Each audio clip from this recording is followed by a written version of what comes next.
hoje, a lição é reflexiva. A lição, ela pode ter um encontro. Vai embora não, meu amor, que isso, você foi embora, ficou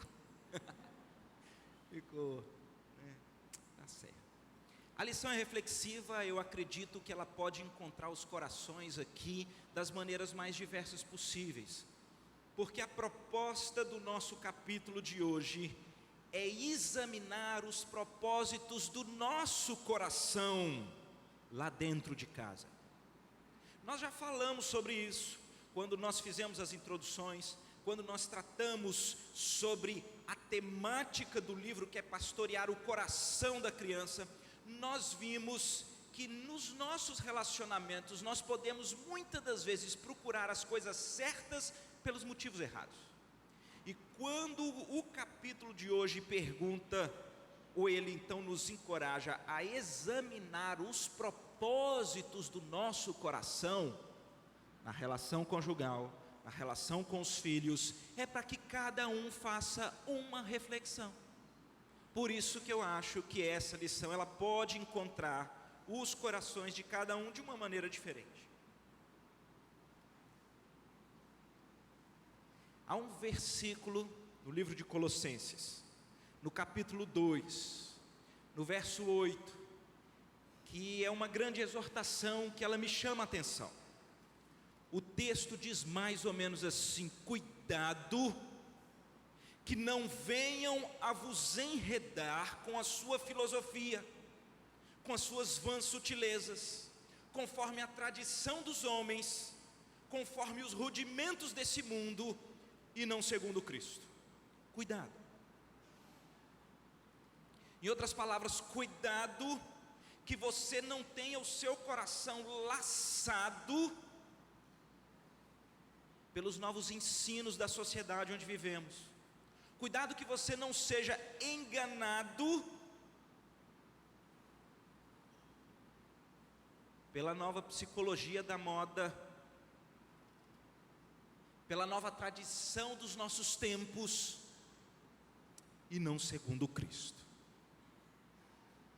Nesse capítulo, o autor, ele começa a colocar de maneira prática quais são muitos ruídos, quais são muitos equívocos que podem permear o coração dos pais, dos tios, dos avós, na relação de pastoreio dos filhos.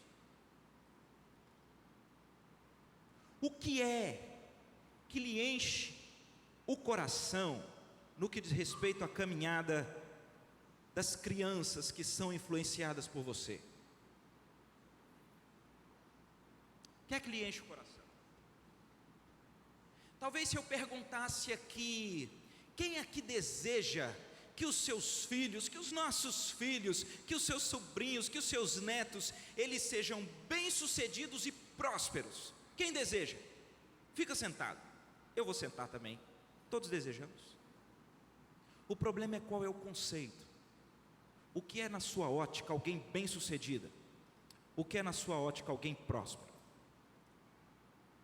Eu preciso caminhar com vocês em vários aspectos que estão colocados aqui no livro, que são descaminhos que muitas das vezes enganam o nosso coração e faz com que nós tenhamos muitas das vezes propósitos não bíblicos para dentro do nosso lar. Nós somos capazes de pegar uma expressão tão bonita quanto essa, ser bem-sucedido, ser próspero, e analisarmos sobre a ótica do conforto, analisarmos sobre a ótica do status, analisarmos sobre a ótica financeira. E eu vou dizer para vocês, acontece demais. Às vezes você encontra um pai e uma mãe que já tem os cabelos branquinhos, ou então nem tem muitos cabelos, e os filhos já cresceram, e você se aproxima e vai conversar sobre a família, e ele diz: o meu filho fazendo um curso em São Paulo, porque ele já tem um mestrado, e esse meu filho, ele também fala, são 3 idiomas fluentes, mas ele escreve em 5. Aí o meu filho, ele inclusive tem uma nova casa de campo. E a minha filha, ela é maravilhosa. A minha filha é a chefe, a minha filha é o líder. E é muito comum você se aproximar de pessoas, e quando você vai conversar sobre a família, nós falamos sobre realizações, sobre currículos, sobre status na ótica humana. E muitas das vezes esses mesmos pais não querem falar, por exemplo, que tem 1 mês que nem o filho nem a filha ligou para ele. Eu estou usando esse exemplo porque essa semana há uma pessoa muito amiga nossa, amiga da minha esposa. Ela é fisioterapeuta, e ela então estava contando para nós do seu Telmo. O seu Telmo tem 6 filhos, e ela disse: todos os 6 são completamente bem-sucedidos, meninos que dá vontade de você como pai preencher a sua sala com certificados. E ela estava contando para nós que o seu Telmo pediu a uma pessoa para postar no Facebook um artigo que ele escreveu. Sabe qual é o nome do artigo que o seu Telmo escreveu? Pais órfãos de filhos vivos. Não precisa nem ler o artigo, né? Com esse título. E quando a nossa amiga esteve na casa dele, ele disse para ela: eu vi que você leu meu artigo porque você curtiu. Que agora tem um esquema, né? Que você sabe até quem é que leu, um negócio assim. E aí ele disse para ela: nenhum dos meus filhos até agora leu o artigo ou comentou. Mas quando ela perguntou para ele onde é que eles estão, ele falou: eu liguei para eles. Um está lá em São Paulo, eu não sabia. O outro está lá em Curitiba no curso, eu não sabia. Um outro está ali. Muitas das vezes nós temos muita coisa sobre o quão bem-sucedidos na ótica humana os meninos são. E às vezes nós fazemos isso para esconder a nossa frustração de descaminhos. Filhos que são na ótica humana completamente bem-sucedidos, com as famílias destruídas, ou com um conceito de bem-sucedido na ótica do Pai Celestial completamente perdido. Um dos grandes equívocos que o autor coloca, que movimenta os corações dos pais, é que nesse afã, nessa perspectiva dos filhos serem bem-sucedidos e prósperos, é a tentativa de desenvolvermos nos nossos filhos habilidades especiais. Esse menino tem que ser o melhor em alguma coisa. E a gente põe o menino no esporte, a gente põe o menino no instrumento, na música, a gente põe o menino no inglês, no espanhol, no francês, a gente põe o menino na natação, a gente põe o menino no curso teológico de criança, a gente põe o menino. E existe, muitas das vezes, por um equívoco de motivações dos pais, essa lógica: se eu conseguir envolver o meu filho no maior número de atividades que desenvolvam habilidades, então ele vai ser mais hábil e ele vai ser mais bem-sucedido.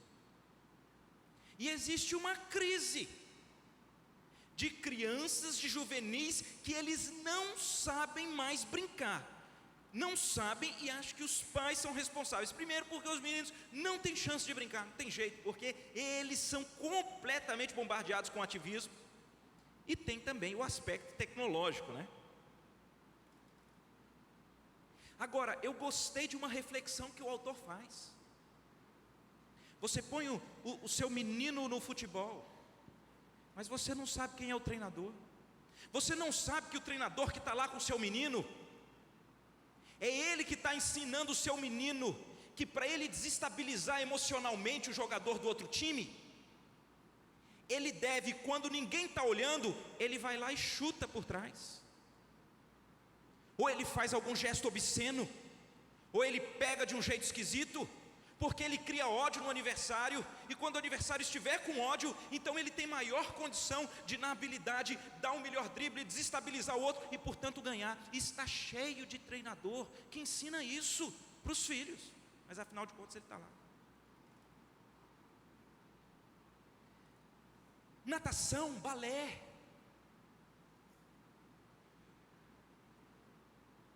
Vimos aqui o pastor Mano lendo 1 Pedro capítulo 3, e eu acho engraçado isso, porque todos nós que temos as nossas filhinhas, elas começam a falar, elas aprendem a falar mamãe, e depois a perguntar se ela é bonita, né? Estou bonita. A menina, ela quer ser bonita, e não tem nenhum problema, e normalmente as nossas filhas, elas são lindas mesmo, mas podem não ser as mais lindas, mas nós queremos que elas sejam as mais lindas e fisicamente, e nós somos capazes de comprar briga com a escola inteira, porque teve um amiguinho que disse que a nossa filha é feia, e a gente disse que a escola está errada, a gente quer que todo mundo diga que a menina é bonita, e a gente diz que ela é bonita, e muitas das vezes a menina é intragável, porque a Bíblia está dizendo que a beleza é um espírito manso e tranquilo, só que a menina, se ela é contrariada nisso daqui, ela vira um vulcão, um tsunami, mas aí não tem problema, mas ninguém pode dizer que a minha filha é feia. E nós muitas das vezes estamos criando os nossos filhos, e eu vou dizer o que o autor diz, fruto das nossas frustrações. A gente nunca conseguiu falar inglês, o menino está com 2 anos e meio, ele está no inglês, a gente nunca conseguiu falar, e a gente se acha menor, a gente se acha pior, a gente se acha intrinsecamente menos digno, então o menino está no inglês. E você não sabe que lá no inglês, você tem um professor, vou dar um outro exemplo, dei um de um bruto aqui sem vergonha do futebol, você tem lá no inglês, um professor que é homossexual, e está ensinando o seu filho, que não tem diferença dos gêneros, e que, então dá aquele negocinho para esse aqui, e eles brincam, porque você não acompanha, você acha que uma sequência de atividades que podem desenvolver as habilidades, vai ser o suficiente, para então o seu filho ser bem sucedido. Balé, natação, vai ter a competição, que maravilha. Quando é a competição? Olha, ele é bom demais, a competição é domingo. Não, mas meu filho não pode ser frustrado, é a competição, ele treinou o semestre inteiro, a competição, a apresentação é no domingo, e os pais não têm uma estrutura de sentar o menino dizendo, querido, é dia do Senhor, nós vamos à casa do Senhor juntos. Não diz, não, veja, é só uma vez, e nós vamos e outra, isso faz parte da estruturação das habilidades especiais que o meu filho está tendo, e muitas das vezes nós estamos ensinando que o que importa mais é você realmente ganhar, ou é você ser visto, ou é você ter os aplausos, ou é você ter habilidades, porque no fundo, preste atenção, nós sucumbimos à exortação de Paulo em Colossenses no capítulo 2, verso 8, quando ele diz, cuidado, que ninguém venha vos enredar com a sua filosofia, com as suas vãs sutilezas, com as tradições dos homens, com os rudimentos do mundo, e não segundo Cristo. Existe hoje em dia uma grande motivação, precisamos fazer os nossos filhos serem líderes, e eu estava esses dias conversando com um pai, não é da igreja, né, num ambiente de trabalho, e ele então me contando que ele tem uma filha de 3 anos, e ele dizia, né, hoje em dia, o que eu mais desejo é que ela tenha um espírito de liderança, e lá em casa eu já disse à minha mulher, quem escolhe a roupa que tem que usar, tem que ser a minha filha, porque ela tem que aprender a tomar decisões, ela tem que aprender a ser líder. A menina de 3 anos, e fruto das nossas frustrações, das convicções equivocadas, das filosofias desse mundo, nós temos simplesmente buscado caminhos que na nossa ótica farão filhos bem-sucedidos e prósperos, mas são óticas deturpadas. E eu não estou aqui falando do alto do pedestal não, lá em casa a gente teve um exemplo curioso. Meu filho, também porque eu e a minha esposa tínhamos esse desejo de ser fluentes no inglês, e aí acaba não sendo. Então o menino aprendeu ali um pouco, a gente botou ele aonde? No inglês, mas botou também na natação, e botei também no futebol, e botei também, vou parar de falar, porque vocês vão falar, mas que cara hipócrita, é mais ou menos isso mesmo, eu também sou moído por esses negócios. E um dia eu fui tragado por ele. O menino estuda de manhã, todos os dias à tarde com atividade, e ele um dia disse assim, mas eu não posso nem brincar. Ele falou para mim. E eu então disse, meu amor, esses meninos têm 5, 6 anos, eu vou tirar esse menino do inglês, vai ficar no inglês, não. Vai ficar aqui em casa e vai brincar, mas não é negócio nem de TV, e nem negócio, é para brincar, e os meninos são bons para brincar, eles brincam mesmo de verdade. Mas isso durou até recentemente agora, teve um negócio aí, nas férias, que envolvia negócio de inglês.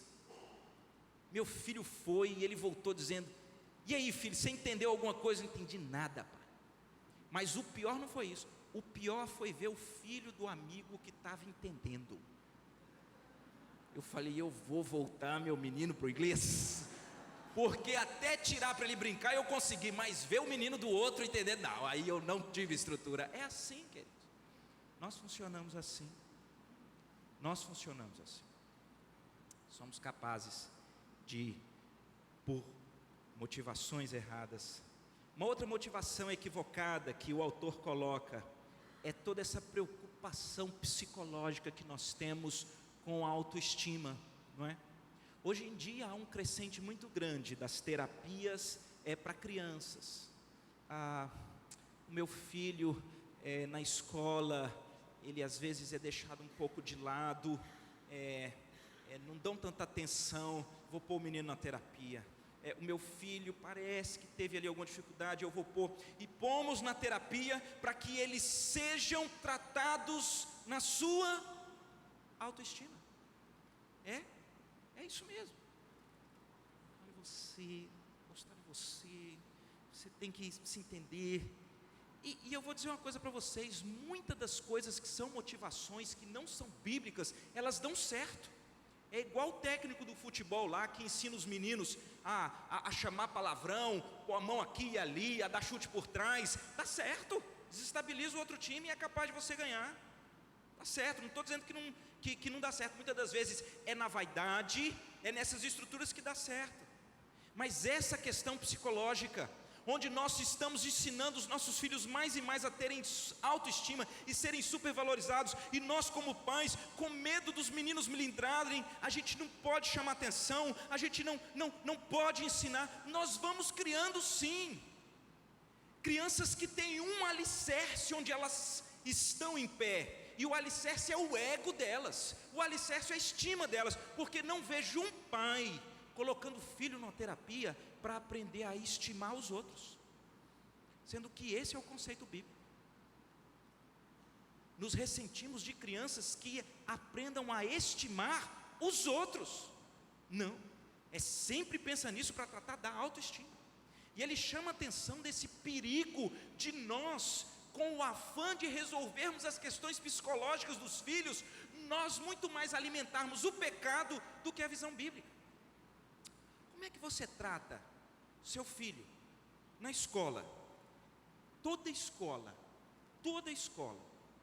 tem um maldoso lá, ele bate, belisca, esse negócio começa cedo, toda escola tem, é o terror, sempre tem. E o seu filho, ou vai ser um desses, ou ele vai ser a vítima desses, é batata. Como é que a gente trata essas questões? É muito interessante, porque nós somos capazes de usar aquilo que dá certo. Se eu abrisse aqui, eu tenho certeza que algum pai ia levantar a mão e dizer assim: Roberto, meu menino apanhava muito do Joãozinho, e um dia eu dei uma soqueira para ele, de plástico, Roberto, de plástico, mas dele. E ensinei para ele: você, mais o José e o Antônio, quando o Joãozinho vier, vocês arrumam um lugar que a tia não está vendo, e vocês tum nele, mas tem que ser com força. E se voltar machucado, vai apanhar. E o menino cresce e bate, não é verdade? E aí você conta cheio de vantagem, dizendo: e deu certo. O Joãozinho continua mexendo com os outros meninos, mas com o meu não mexe mais. Não é isso, querido? Não dá certo?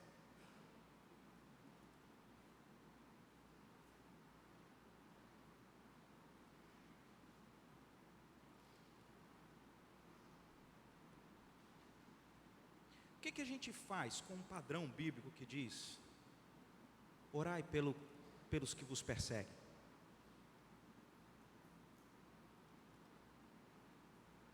Não vos vingueis a vós mesmos, amados, dai lugar à ira de Deus. A mim pertence a vingança, diz o Senhor. Pelo contrário, se o teu inimigo tiver fome, dá-lhe de comer, se tiver sede, dá-lhe de beber, porque fazendo isso amontoarás brasas vivas sobre a sua cabeça. Quem aqui tem um filho que chega em casa, ou se sente excluído, ou apanhou, e você senta com ele no culto doméstico para orar, pelo amiguinho bruto, pelo amiguinho que não aglutina, pelo amiguinho que é maldoso? Quem aqui faz isso? Ou a gente ensina a ser indiferente, e a gente diz: foge, larga para lá, ou a gente ensina: bate. E muitas das vezes nós carregamos as nossas histórias, as nossas frustrações, e a gente não usa a motivação das Escrituras. Nós lemos aqui: olhem para o Senhor Jesus, Ele deixou o exemplo a ser seguido, porque Ele, quando ultrajado, não revidava com ultraje, quando maltratado, não fazia ameaças, mas Ele se entregava àquele que julga retamente. Qual é a motivação do seu coração? Eu penso, queridos, e eu estou olhando para mim, que eu vivo uma dualidade. Eu me esforço num conhecimento das Escrituras, mas parece que lá na prática eu não dou conta. Eu quero que o meu filho seja o centro das atenções. Se a escola pega pesado na disciplina, eu digo que a escola é injusta. Se o meu filho não está sendo integrado porque ele sofre injustiças, eu digo que a escola não sabe administrar os meninos, porque o meu filho não está sendo aceito. E nós muitas das vezes não tratamos os nossos filhos na estrutura de uma identidade que nós temos em Cristo. Não é, filha, não é o que os outros dizem a respeito do que você é, que faz você ser alguma coisa. Porque o homem vê o exterior, mas Deus vê o coração. Filha, feia é a menina que é contrariada e cai no chão, e ela se estribucha, e ela é irada, e ela só faz o que quer, porque o que é lindo é um espírito manso e tranquilo. Você quer ser linda, filha? Vem ser a princesa do papai, na ótica dos olhos celestiais.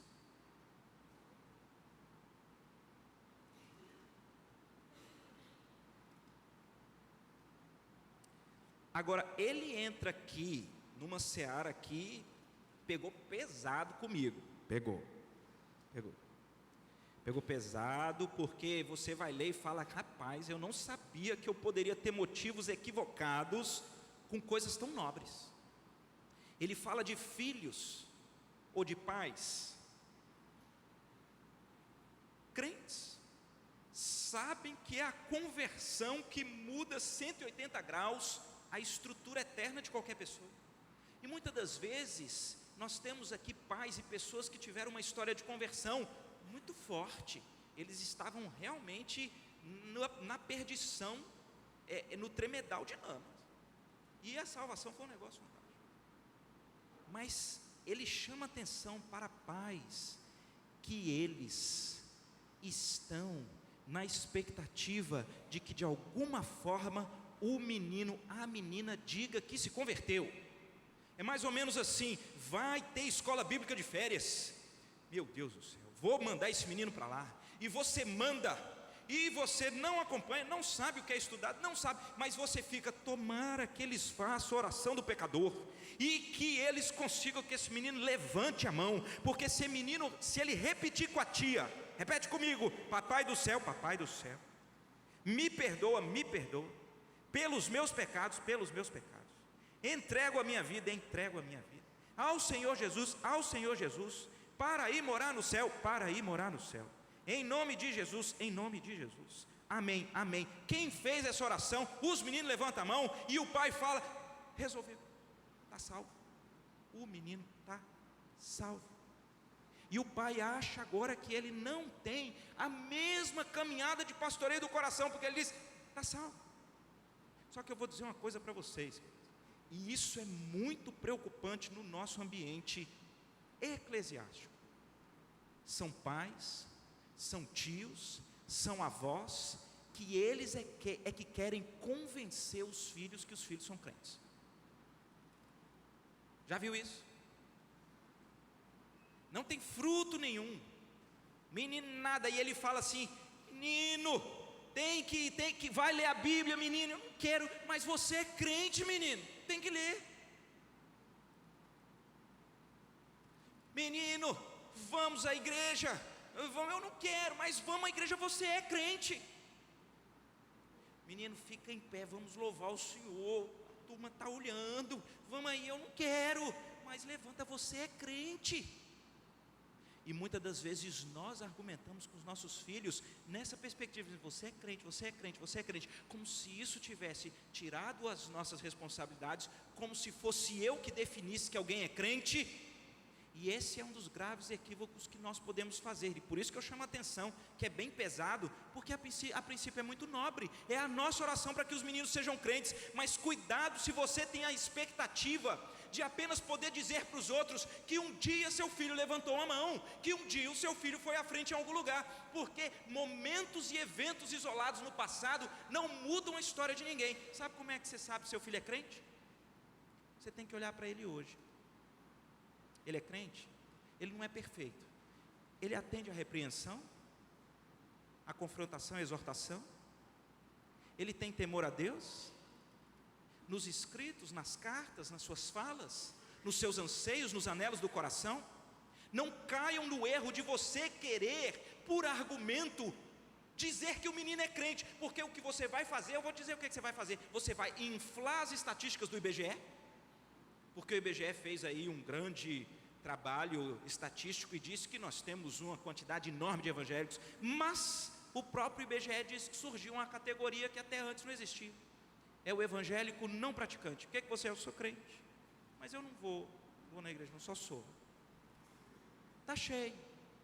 E muitos podem ser, sabe quem? Aqueles que nós como igreja estamos convencendo. Menino vira juvenil, vira adolescente, ele sai da igreja, ele está fazendo mundos e fundos, ele está amando o mundo, e o pai está dizendo: mas veja, você é crente, volta. Não, querido, prega o evangelho até o fim. Quem um dia tem que dizer se é crente ou não? É o menino, é a menina. Com o coração se crê a respeito da ressurreição do Senhor Jesus, e com a boca se confessa.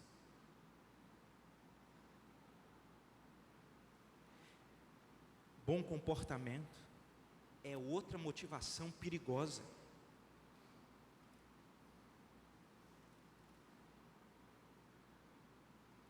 Bom comportamento vai necessariamente ser um reflexo de um pastoreio do coração que aponta para Deus. Porque quando Deus muda o nosso coração, não tem jeito. Esse negócio vai mudar todas as estruturas da vida, isso vai. Mas eu consigo mudar o comportamento para ser um bom comportamento com o coração sendo ensinado o contrário? Consigo. E nós já falamos muito sobre isso, eu não vou tomar muito tempo nesse ponto, mas o que o autor coloca é a grande possibilidade de nós estarmos ensinando os nossos filhos a serem manipuladores com um bom comportamento, porque ele agora cumprimenta as pessoas no elevador, ou ele agora não dá o grito, ou ele faz alguma coisa por conta de uma relação de recompensas que nós simplesmente fazemos. Eu não estou dizendo que não exista uma caminhada natural, né, de reforço positivo, de caminhos abençoados dos filhos, mas eu estou dizendo que nós somos capazes de ensinar os filhos a serem manipuladores pelo seu bom comportamento. Eu fiquei impressionado com um exemplo que ele dá, às vezes, de nós ensinarmos de maneira equivocada os nossos filhos, até mesmo com culto doméstico. Já pensou? Você estruturar um momento diário na família, no culto doméstico, e você é capaz de ler textos lindos, da confiança em Deus, do amar os inimigos, do entregar-se a Deus, que é quem ao final é o justo juiz. Mas só que fora do culto doméstico, o que os filhos veem nos pais são pais completamente ansiosos, que não confiam no Senhor. Eles confiam numa ideologia política, confiam numa próxima eleição, eles confiam apenas no trabalho, ou o contrário. Pais que são cheios de si, acham que eles é que se garantem, eles são egocêntricos. Pais que ao contrário, eles usam as expressões de bem feito, aquele merecia isso mesmo, e os filhos vão aprendendo, a gente pode ter então duas vidas, né? Uma é ali naquele momento que é um momento religioso, onde Deus está vendo, e uma outra que é a vida para valer, onde o meu umbigo é que manda, onde os meus temores são os humanos. E é muito curioso ler este capítulo, quando então ele vai colocando uma sequência de motivações, a boa educação acadêmica, o problema da influência da cultura, que é o que nós já falamos. Um capítulo que vale a pena ser lido e estudado, porque, como eu disse no início, esse capítulo ele vai achar o seu coração de uma forma e o meu de outra. Ele dá um exemplo aqui que já aconteceu comigo. Ele fala assim: sabe quando você exerce a disciplina no seu filho muito mais pelo que os outros estão vendo e esperando do que por aquilo que você viu? Uma vez eu estava em Brasília, meu menino, acho que não sei nem se tinha 3 anos, mas a gente estava numa reunião de família, e naquela reunião estava quem? Os meus irmãos. Eu tenho 2 irmãos mais velhos, e de repente o meu menino, ele fez um negócio lá, que é desses que não está muito certo, mas sabe você que é pai, e você tem um certo discernimento do que é maldade, e o que é meninice?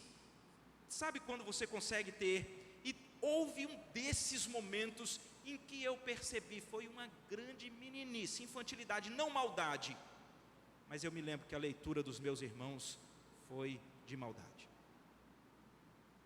e no burburinho ali, eles olham para mim como quem diz: e você não vai fazer nada?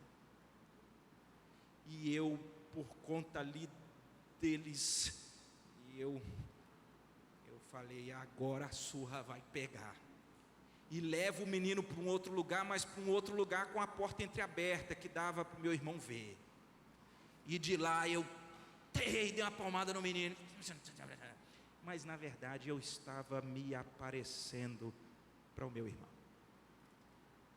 E eu lendo esse texto ali e falando como muitas das vezes o nosso pecado é capaz de fazer a gente parecer fazer as coisas certas pelos motivos errados. O temor dos homens, do que os outros vão dizer, tem sido combustível na vida de muitos pais.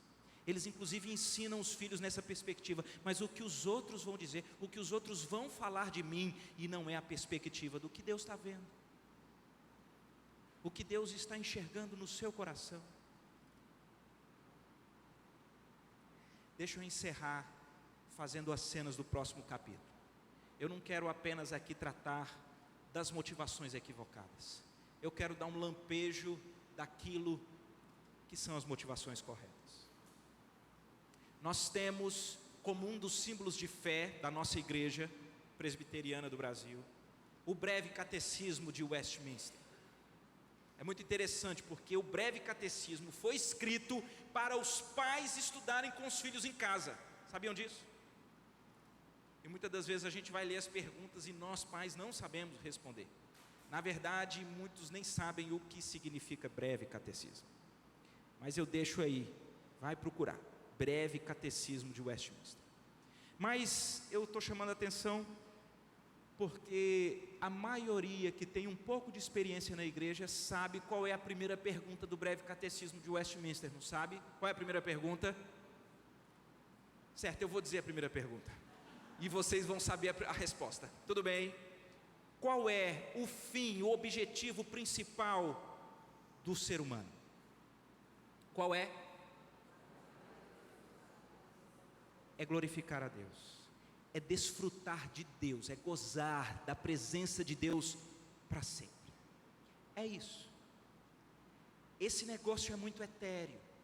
Esse negócio as pessoas falam, não, é isso mesmo, eu vivo para a glória de Deus. Só que ele confunde a glória de Deus com a glória do seu umbigo. Ele acha que quando ele é aplaudido, ele fala assim, olha aí, a glória de Deus, é dele. Portanto, eu quero ensinar para vocês hoje a segunda pergunta do breve catecismo. Alguém sabe qual é a segunda pergunta do breve catecismo? Não. Sabem pelo menos a resposta? Não sei. A segunda pergunta do breve catecismo é assim: qual é a forma e qual é a regra pela qual nós iremos glorificar a Deus nessa vida? A primeira pergunta é maravilhosa, né? Qual é o fim, o objetivo principal do homem? É glorificar a Deus, é desfrutar de Deus. A segunda pergunta é, e como é que faz isso? Não é uma boa pergunta? É uma boa pergunta. E a resposta da segunda pergunta é, qual é a forma, qual é a regra, qual é o meio pelo qual você glorifica a Deus? A resposta é, segundo a palavra de Deus. Você nunca vai glorificar a Deus e nem ensinar os seus filhos a glorificarem a Deus se você não estudar as Escrituras e você não tiver os princípios das Escrituras para aplicar em cada situação. Porque às vezes você vai achar que glorifica a Deus fazendo uma coisa, mas aquele não é o princípio bíblico. Como é que uma mulher glorifica a Deus no casamento? Hoje estava aqui. Como é que um homem glorifica a Deus no casamento? Aqui. Como é que um trabalhador glorifica a Deus no casamento? Acabamos de ler. Mesmo se o seu patrão for perverso e mau, trabalhe como se o seu chefe fosse Jesus. E se você tiver que sofrer o dano, sofra o dano. Porque quem sofre o dano na prática do bem, por causa da sua consciência para com Deus, isso é grato diante de Deus e glorifica a Deus. É assim que você faz.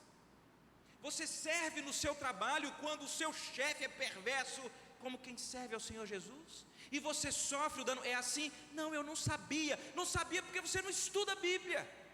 Não sabia porque ele não é suficiente. Você vai glorificar a Deus assim. Por isso, queridos, eu quero terminar dizendo para vocês qual é o conceito de ser bem-sucedido e ser próspero, na ótica de quem sabe das coisas. Capítulo 1 de Josué é um negócio fantástico. É a conversa de um pai com um filho que está prestes a iniciar uma grande jornada, uma grande responsabilidade. O nome desse pai é Deus e o nome desse filho é Josué. Josué vai ter que entrar numa terra prometida, vai ter batalhas sinistras, mas quando a gente olha para o texto, a gente vai ver como é que um pai deve conversar com um filho a respeito da caminhada da vida. Quais são os elementos que estarão na base?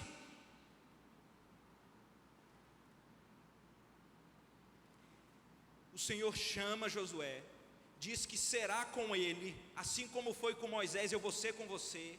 Eu te darei essa terra, todo lugar que pisar a planta do seu pé é seu, mas deixa eu te dar um conselho aqui, meu filho.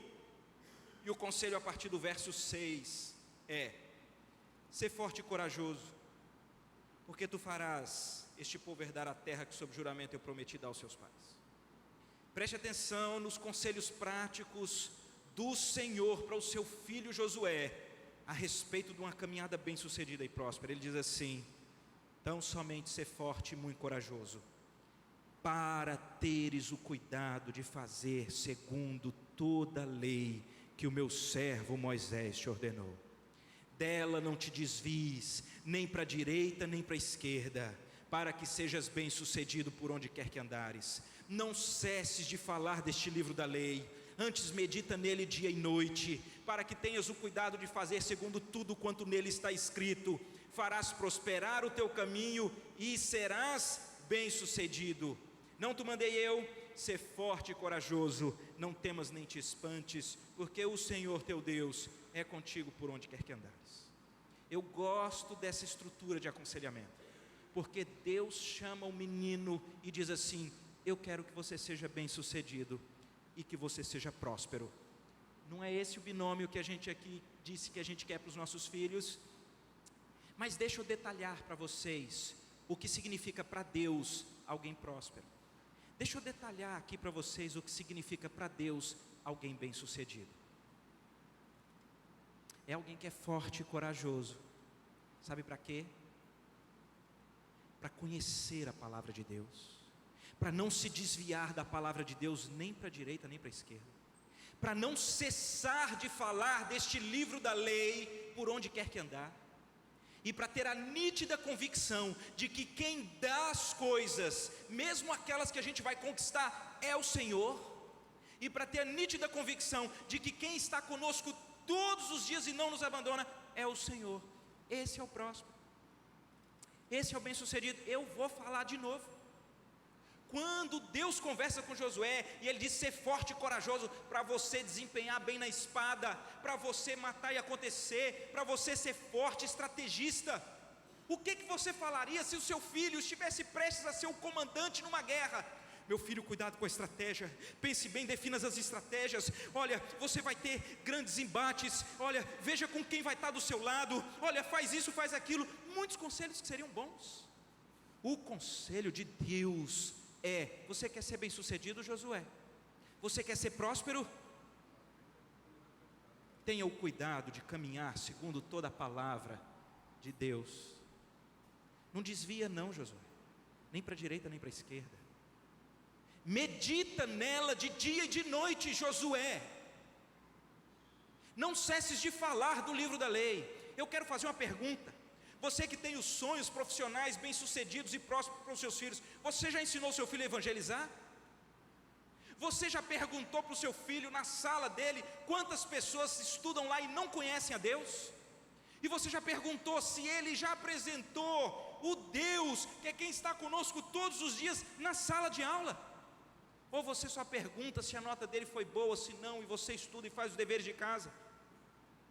Já convidou amiguinhos deles para virem na tua casa, para poderem verem como é uma família que glorifica a Deus pela palavra? Você acha que o seu filho é um frustrado porque ele não passou naquela faculdade, especialmente a pública que é gratuita, né?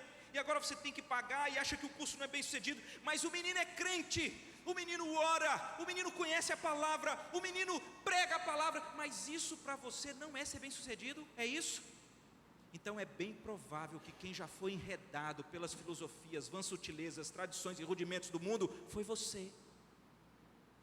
Porque o que o Senhor chama Josué é para ser um líder de batalha, mas Ele diz para ele que ser bem sucedido e ser próspero é caminhar com Deus, na presença de Deus, conhecendo a Deus pela sua palavra, meditando na sua palavra dia e noite, falando dessa palavra. Isso é viver para a glória do Senhor. Quando você conhece essas escrituras, você vai saber o que Deus requer de você na relação com os inimigos, o que Deus requer de você quando você estiver numa posição de ascensão.